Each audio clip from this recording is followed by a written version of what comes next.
Hello viewers, it is your favorite spoiler from the recap room. For more updates, stay tuned and don't forget to like, share and subscribe. Thank you. The story goes deeper into Hawaii's quickly disintegrating political scene in Episode 4, City of Flowers Part 2. The kingdom is divided between Keoua, the prince-turned-king, and Kamehameha, his cousin and a cherished chief, following the death of the respected king. Thus, when the latter is faced with a tough decision, he receives unexpected but helpful advice from Kamehameha, his newest wife. Kaiana's attempt to locate weaponry in Zamboanga, meanwhile, is successful. But in order to rescue the life of a close friend, he risks his own freedom. He sees more of the Paleskins' ruthless, profit-driven business mentality as a result. For some decades, the Kingdom of Hawaii has been preparing for the impending demise of Kalaniopu'u, its elderly monarch. Nevertheless, much more needs to be done, particularly in terms of allocating his next of kin's government duties. Keoua is the sole son the king leaves behind and will take the kingdom. However, when his father's postmortem wishes disclose that he has bequeathed the god of war to his nephew Kamehameha, he feels personally offended. The god of war has long been regarded as a highly esteemed title. Thus, when Keoua is passed over for the duty, he feels defrauded and wronged by his cousin. He insists that the new king order him to give up the god of war to him because the latter is an illegitimate offspring. Due to his mixed emotions regarding his fate, Kamehameha is forced to accept his cousin's coronation as king over himself. He continues to be adamant about honoring his uncle's wishes and clinging to the god of war. As a result, Keoua declares that he would fight his cousin and capture the treasured artifact from him. It has long been said of him that he is the great king who will bring the four kingdoms together. As a result, his uncle's choice to give Keoua his title rather than him raises questions. His advisor Moku tries to persuade him to battle his cousin if necessary, but he can't help but wonder if his anticipated fate is slipping away.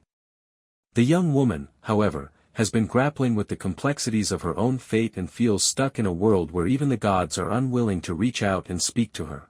For the same reason, she can relate to Kamehameha, who years ago had moved an immovable boulder that had confirmed his identity as the prophesied one to the people, but now is unable to move the same rock.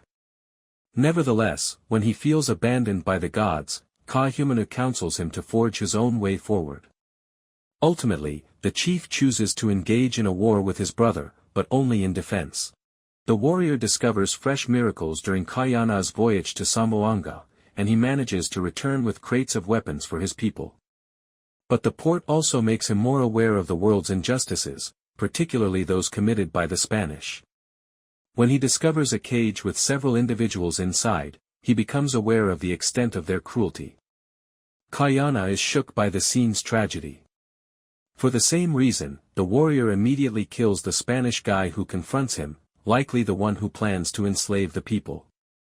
As a result, the authorities in Zamboanga make him a major target. Even worse, Captain Mears intends to leave the port that same evening, whether or not the Hawaiian warrior is present. However, Kaiana is unwilling to part from his pal Tony, who has been absent all day. He is able to determine, with Vai's assistance, that the other sailor is probably being detained in a warehouse in order to be sold at the slave trade. In order to find his companion, he chooses to venture into the highly guarded and corrupt neighborhood. On Mears' ship, Tony was one of the few individuals who had offered the warrior friendship. As a result, he had unavoidably joined Kaiana's family. Ultimately, the warrior breaks inside the warehouse by himself and releases as many prisoners as he can. He manages to save Tony in the ensuing commotion and makes it to Mears' ship just in time. Despite the fact that Kaiana survived, his family still thinks he was killed by King Kahekili's soldiers. Thus, for the past few months, they have been grieving his passing. His brother Namaki and his wife Kupuohi find a special comfort in one another at this period. Through one another, they are able to find the strength to continue.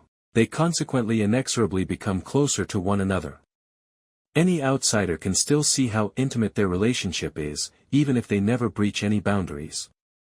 Since he still has hope for his brother's survival, Kaiana's other brother, Nahi, is actually still very upset about this development. Before long, Namek and Kupuohi's attraction is too intense to ignore. The latter, however, makes an effort to suppress her emotions. She claims the other man is her guardian and shares her family treasure necklace with him.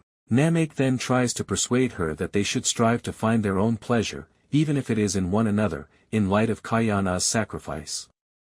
But as night falls, Kupuohi is still waiting for him in Namek's tent.